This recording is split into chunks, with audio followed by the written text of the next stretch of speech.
Hello everyone, welcome back to another review of Star Wars Ahsoka. This time we are taking a look at the final episode in Season 1, question mark?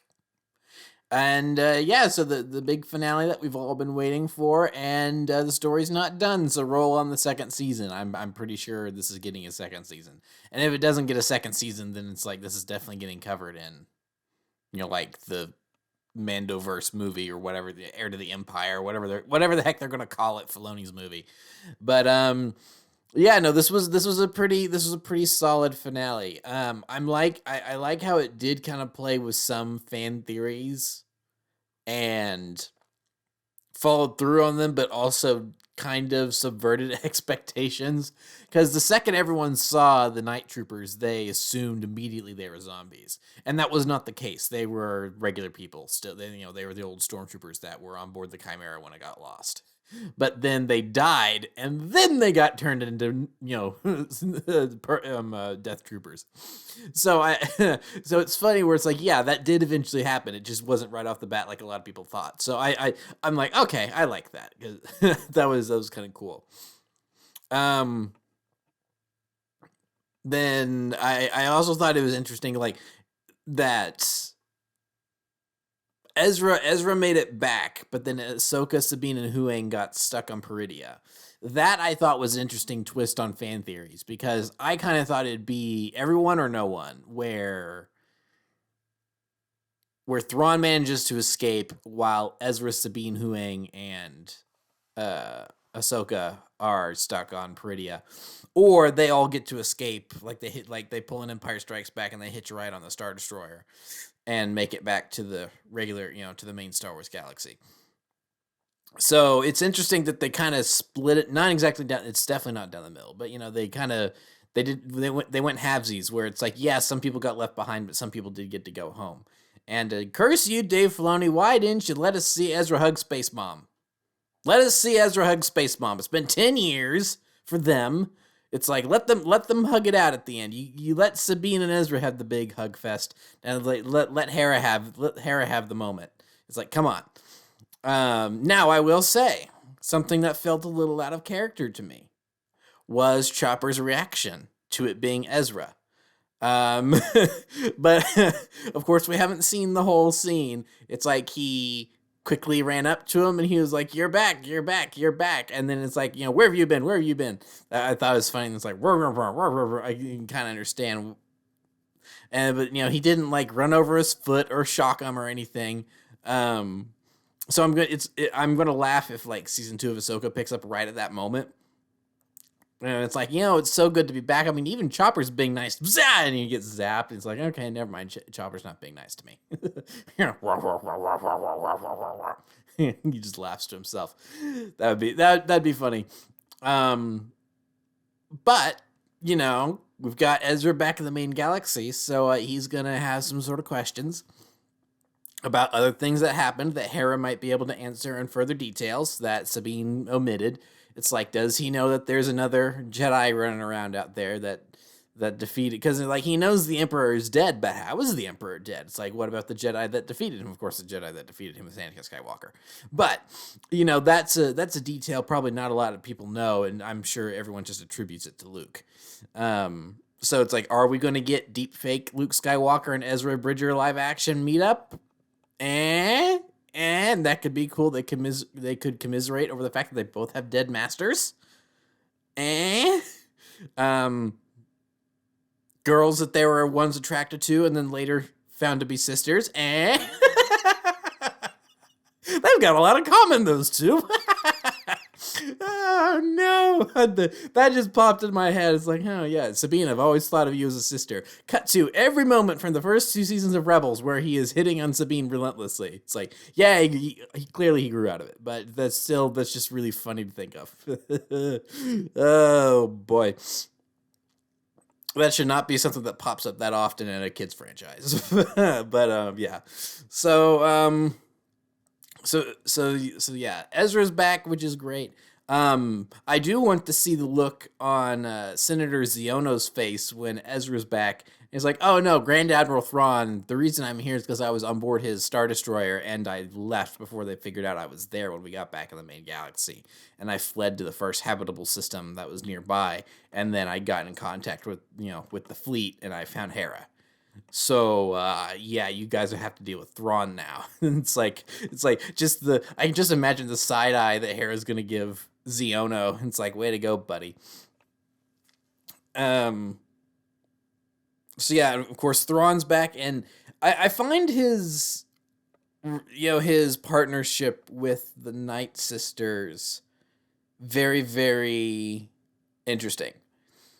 Because as I've said, the Thrawn wanting to use a super weapon doesn't really seem in his style. So, and it seems like they're returning former Night Sisters to Dathomir, maybe, to raise them from the dead. It's like, I'm really interested in what is in those, what we're assuming to be coffins. Are they coffins? Are they a bunch of magical artifacts? Are they droids that can only be active? It's like, why specifically do you have to go back to Dathomir? I mean, I understand the Night Sisters probably wanting to go back to Dathomir. But what specifically about Dathomir makes everything... What about Dathomir specifically? It's like that, because, I mean, I guess it would... I was about to say you could go somewhere more secluded, but Dathomir is about as secluded as it gets. No one goes to Dathomir by accident. So you really have to be purposeful in going to that planet. So I guess no one's really going to go looking for them there, especially since the New Republic probably wouldn't necessarily know about the Night Sisters until Ezra tells them. And even then, it's like, are they going to believe him? They're like, oh, now you're talking about witches. Man, those 10 years in space really drove you crazy, Ezra Bridger. And it's like, I can just imagine him sitting there in like some sort of formal court hearing and him just being like, dude, come on. There were Death Stars and Sith Lords, and it's like, none of this stuff should be surprising you people. Why are you so stupid? Do you want the First Order? This is how you get the First Order. What's the First Order? Oops, I read ahead in the story a little bit. Sorry, that's what I get for going on a Wikipedia rabbit hole. So yeah, but Thrawn, it's like, Lars Mikkelsen plays Thrawn just so well. It's like every little word out of his mouth. Something that I really liked, though, is that in this episode he actually seemed like actually scared for like the first time. He actually showed genuine fear, and I guess you could say he showed fear at the end of Rebels, when the Purrgil were flying them off into now we know where. But of course that was his animated form. In terms of his live action appearance, him actually showing a little bit of fear when the Jedi were moving through his zombie forces very quickly and everything.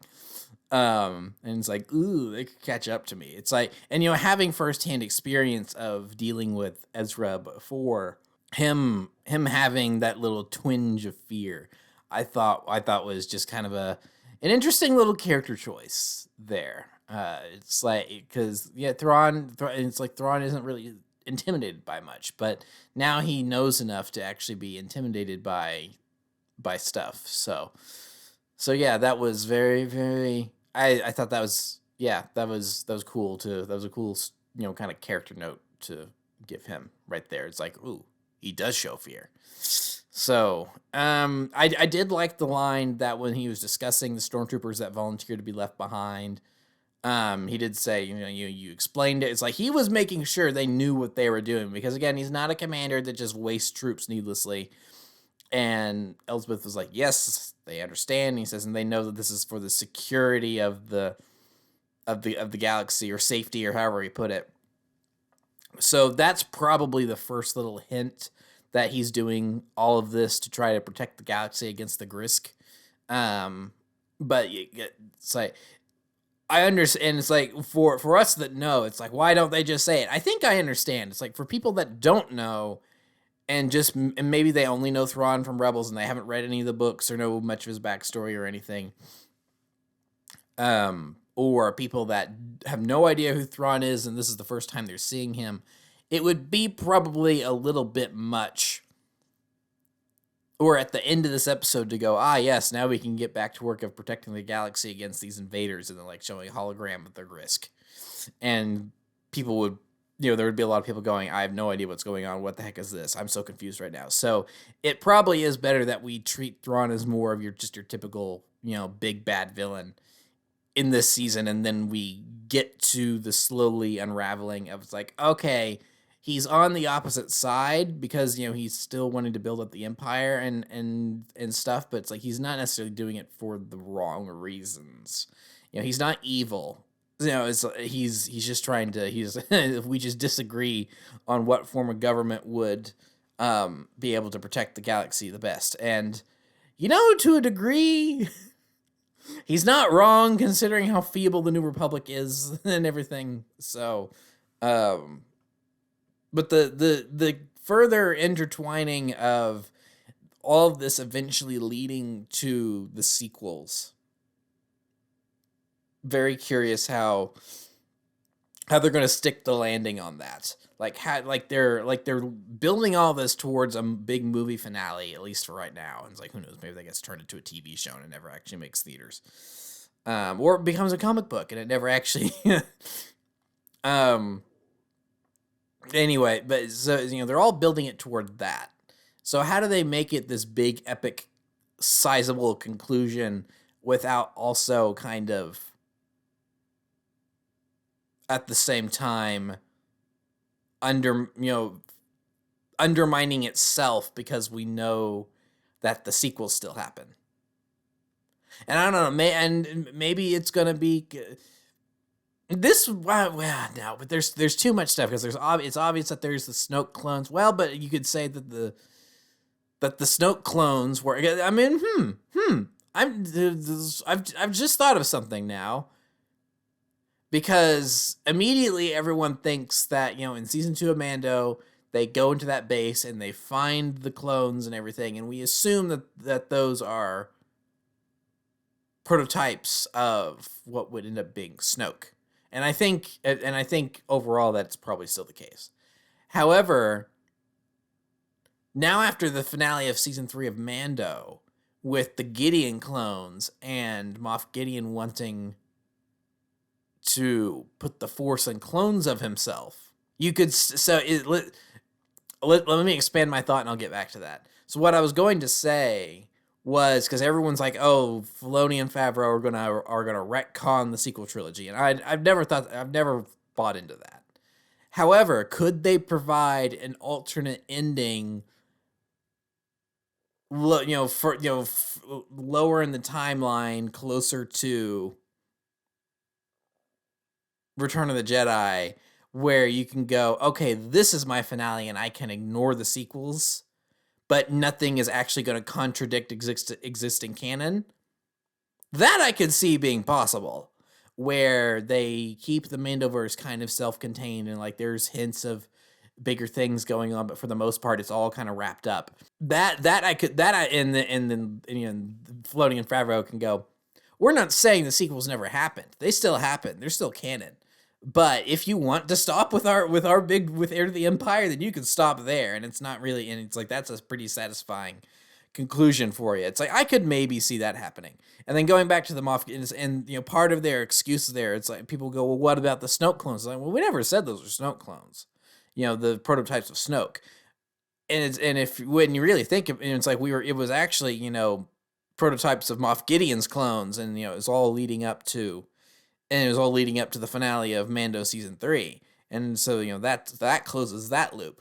Now, of course, you look at the big picture, I think then it's very, very possible that then Project Necromancer probably then uses that same line of thinking, that study or the notes or whatever Gideon was using, and they use that towards the creation of Snoke and cloning Palpatine and stuff. So it all feeds into each other still. But, you could kind of section that sequel trilogy stuff off and toss it wherever you want in the recesses of your mind and say, all right, this stops at the Heir to the Empire movie. 4 seasons of Mandalorian 2 seasons of the Book of Boba Fett, Skeleton Crew, a couple seasons of Ahsoka. It's like, this is my real ending to Star Wars here. So I don't know. Maybe that's more of a viable option. But even then, they're still not going to actually go, oh, that didn't happen, because they have too much respect for the franchise as a whole. It's like wait, we have no idea what Dave Filoni and Jon Favreau think of the sequels. But even if they hate them, they're never going to actually admit that, and they are going to be diplomatic about it, and they're going to, because they just sincerely respect the franchise too much. They go, well, it's canon. We gotta make things work. Because because it's so funny looking back at really old interviews from like season 1 of Clone Wars. It's clear that Dave Filoni cannot stand Jar Jar episodes. And Henry Gilroy is the one that's actually being really diplomatic about it. It's like, oh yeah, but a lot of younger kids love Jar Jar and everything, where Dave Filoni is kind of like, yeah, so George wanted this episode where we put Jar Jar in there. And so we're like, well, how do we make Jar Jar work? And he's trying to, it's like, he's still a young Dave Filoni. So he's still trying to learn how to speak to Star Wars fans the correct way. But it's clear that he has such contempt for Jar Jar. It's like, I think overall he does really appreciate the prequels more than your average person or Star Wars fan. But that's still not to say that they're perfect movies, and I'm sure there are things about them that he doesn't necessarily care about, and Jar Jar's probably one of them. And who knows, maybe his opinions have changed, because these are old interviews that they probably recorded back in like 2007 before the movie was even out, because they knew it was going to be on the bonus features of the season 1 DVD. So and you like on online little behind the scenes things for StarWars.com.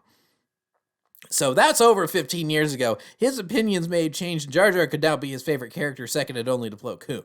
I don't know. I never want to speak for the man. He is the current, he's the current Jedi Master of Star Wars. So it's like whatever he thinks goes, if you ask me.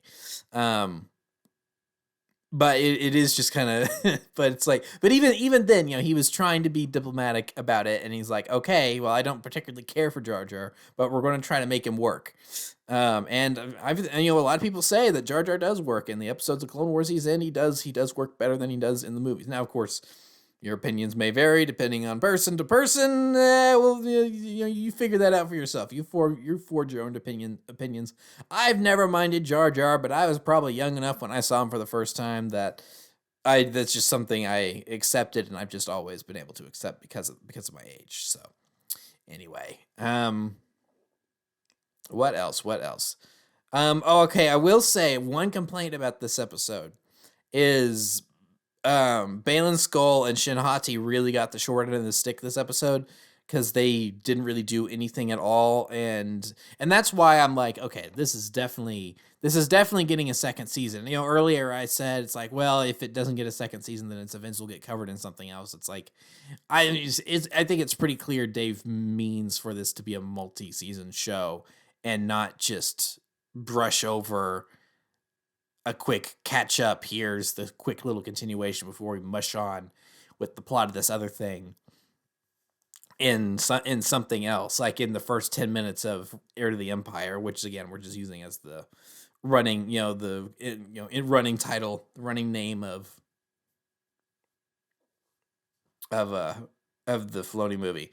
So it's very, very clear to me, at least, that he has these big plans for these characters, and the loss of Ray Stevenson is, I'm curious how that's going to affect those plans, because I've seen some fan cast photoshops that pop up every now and then of people going, it's like, what's his name, Lev Shriver, who played Sabretooth in X-Men Origins Wolverine and Kingpin in Spider-Man Into the Spider-Verse. I've seen fan castings, photoshops of him in the Baylan costume. It's like, yeah, that works. And they're kind of a similar demeanor. They can kind of play similar characters. So I think if they wanted to move that direction, that would be an acceptable recast, I think. Or maybe they'll get something that looks completely different, and then Shin Hati will see him as like, you look different. He says, I went to a place and it changed me, and that'll be their kind of hand wave of it. I really doubt that they're just gonna. It seems like there's too much story going on with him to just kill him off screen. there are some characters and their importance in your story as much as you might think you're respecting the actor, it probably would just be better to recast Black Panther. So yeah, I've always thought that they should have just probably recasted that part. But anyway, so yeah, we've got more Mortis God stuff, Night Sister stuff wrapped up all into it. I really actually do like that 10 plus years going on now since the Mortis gods were introduced, and we still really kind of have no idea what the heck they even are. We know, and it's like, I mean, I think the clear answer is that they're like these manifestations of the Force, but like, we saw them die, but then like the sister spirit is still out there with Morai and stuff. So it's like, so how far does so it's like, how much of an extension of the Force are they? Are they literal extensions of the Force, or were they just super powerful Force wielders that had lived for a long time that were more metaphorical extensions of the Force? And that's part of the reason the galaxy's been in turmoil for so long, is that they had been the balance. The father, the son, the daughter, they were kind of keeping everything together. And then with their death, then that's why Anakin is the chosen one, because he resets everything back to normal.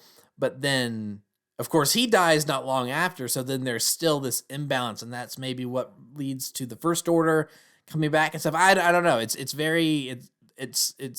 lots of heavy metaphysical, mystical concepts to consider here. They could have just answered that question immediately right off the bat, and like I said, to a degree they do. They give you an acceptable answer, but there's still so much fog and mystery surrounding them. It's like, how much influence do they have over things? It's like they were in this one world, but was it really a world, or was it like Obi-Wan said, where it was just a dream? But maybe, or was it a dream where none of it was real, or was it like, or were they like transported to another plane of existence that then was like a dream world, a dream state, or something? It's like, I don't know. There's so many lingering questions about the Mortis gods that every time they get brought up, and clearly they're very, very important, because they were brought up in the Mortis arc and then never spoken of again until the final season of Rebels and its final episodes, and then they're on that mural. I remember my jaw dropping. I'm like, whoa, it's the Mortis gods. What? We're doing this again? Okay. And then again, they've kind of poofed, vanished, haven't really been mentioned too much more, except for little references here and there.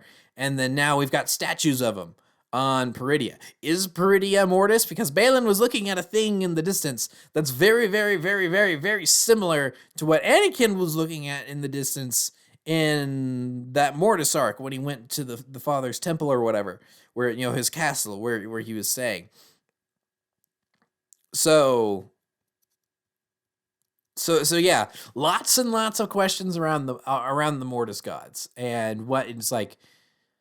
And it's like, that would kind of be a funny explanation for like Ahsoka's plot armor they've explained her survival of Order 66 and stuff well enough that she was trained relentlessly by Anakin. But he's like, her being imbued with the power of the daughter, that would also be kind of interesting. And that being part of a reason she survived like she has. And it would also mean that maybe Filoni never has to kill her off because of that, where it's like maybe he tries to, where it's like he does a thing, but it's like Ahsoka quote unquote dies and her body goes away, but she becomes one with the Force, and then there's like now two birds. There's now like two Morai birds flying around. It's like Morai and Ahsoka, the two birds that fly around. It's like maybe it's like maybe in the Rey Skywalker, New Jedi Order movie, she'll be walking along. There's going to be two birds on the branch, and one of them will, of course, be Morai. The other one will be clearly like it's orange with some blue on it, so that's clearly Ahsoka. That I don't know. And then that way George, that way Dave can say it's like, well, Ahsoka will always be with us. She's never actually gone. To quote Luke Skywalker, no one's ever really gone. So. So yeah, the show has opened up lots and lots of interesting concepts, or reopened them rather, and I'm very very excited to see where this is all going to go. Um, Sabine maybe I think captured the Force a little too easily because it's like, okay, you need to open yourself to it, and I guess the explanation is like, well, she opened herself to the Force, and now she can, and now she's got the confidence to do a lot of things. But I thought the because it seemed like at first she was really struggling to get that lightsaber, to summon that lightsaber, and then suddenly she's now powerful enough to push Ezra across the open space and get him to the hangar of the Star Destroyer. That was maybe a little bit of a stretch for me, but that's either going to get explained or that's just how she's opened herself to the Force, and it is her guide, and she responds to its commands and vice versa. So it's like, and if that's the case, it's like, okay, I guess it does adhere to a more classical pre 1999 Star Wars universe before Phantom Menace came out and the concept of midichlorians were brought up, where anyone could be I mean, even now, anyone in the current canon, anyone can be a Jedi. It's if the Force chooses to manifest itself there. It's like, I don't think they, and that's the thing, I don't think they ever did a midichlorian count on Sabine. It's like, maybe she does have a high level of midichlorians and they've just never tested her. So it's like, and the reason she was, never, and it's like, she's just a stubborn Mandalorian, so she never really opened herself up to the Force. And it's like, and maybe that could be said for like Mandalorian people as a whole. Like, there are very few Mandalorian Jedi out there in history. It's like Tar Vizsla, and that's kind of it. So as far as we know now, anyway. So maybe that's a culture thing where it's like, yeah, there are some Mandalorians that would have the high enough midichlorian count where the Force chooses to manifest itself in them, but they're so closed off and stubborn that they've never been able to wield it. And probably for good reason, because there's probably a lot of Mandalorians that would have abused it and become Darksiders. So, like Pre Vizsla. Oh gosh, imagine Pre Vizsla as a dark side Force user. That would be like disastrous. So, yeah, he would just force choke Satine from like during dinner, and it's like, oh no, you're choking, how terrible. Yeah, I guess I rule Mandalore now. So I think, yeah, so that's kind of a curious thing to think of. I'm trying to say other words other than interesting. So that's kind of curious to contemplate. And that would be an explanation that I would be able to buy very easily, because I just convinced myself of it right then. So yeah, so we'll see. And then this is a nitpick, but could Sabine get like a chin strap for her helmet or something? I find it so funny that we've spent all this time with this other Mandalorian who has tried relentlessly to never ever ever remove his helmet. Meanwhile, Sabine over here, she like struggles to keep it on. She's like, okay, I put it on, and then like it keeps getting knocked off during battle, and it's like, would you just keep it on? It's like, this is one of those things where it's like, it's animation versus live action. We want to see her facial expressions. And it's like, and I especially get it for wanting to, like watching her concentrate as she's trying to grab the lightsaber with the Force. But like earlier when she's fighting Shin Hati several episodes ago, back on that forest moon or whatever, by the cliffside, and it's like she loses her lightsaber, and then and Shin Hati says, "You have no power." It's like, I don't know why we necessarily needed to see her face there. It's like she should have just kept the helmet on the entire time. I really would have preferred that, because she looks so dope. I mean, she looks dope regardless. I mean, she's a Mandalorian. It's like the purple hair looks cool. It's like Sabine Wren has just always been a cool character to me.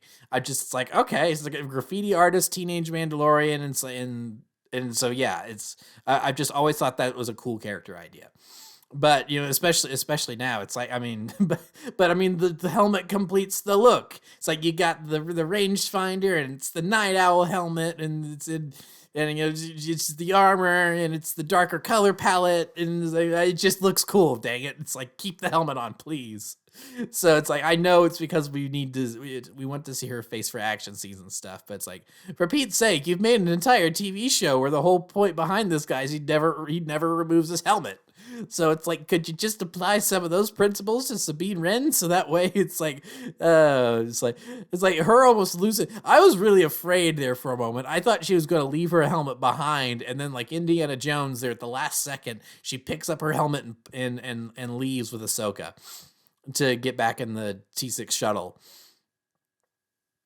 So so it's like, okay, next time we see her, can she keep it on? Because if this were animation, she probably would, she never would have removed her helmet during combat, probably. But yeah. So Huang was good. I liked him having the other emitter for Kanan's lightsaber and calling him Caleb, because he knew that's what his real name was. And it's like, oh yes, I remember Caleb. Smart boy, a little shy maybe. It's like, and him having this internal memory of all the Jedi as when they were younger, and probably having this very good this fondness of a lot of them when they were kids. And then there's probably some others like, no, Mace Windu was always a little bit of a jerk even when he was 5. It's like he was a stickler for the rules. It's like. And it's like, yeah, it's like this one little girl, she took like an extra 2 seconds in the bathroom. It's like, oh, you took too long in the bathroom. It's like, did you wash your hands? You're supposed to wash your hands. That's against the code if you don't wash your hands. Okay, imagining toddler Mace Windu now. That's a hysterical idea. He's just bald and grumpy and 5. It's like, she took my toy. It was my toy. That's against the Jedi code. It's like they're playing hopscotch, and it's like someone tries to cheat, and he goes, "You have lost." That's a little 5-year-old Mace Windu. I don't know how I got off on 5-year-old Mace Windu. That's a funny concept to me. I don't know. So, yeah. So yeah, I think that's really it about the Ahsoka finale. Really, really enjoyed it. Overall, good show so far, because I'm pretty sure we're getting a second season of this. And I'm excited to see where we go in the future. Ahsoka lives. I love getting to say that even now. So yeah.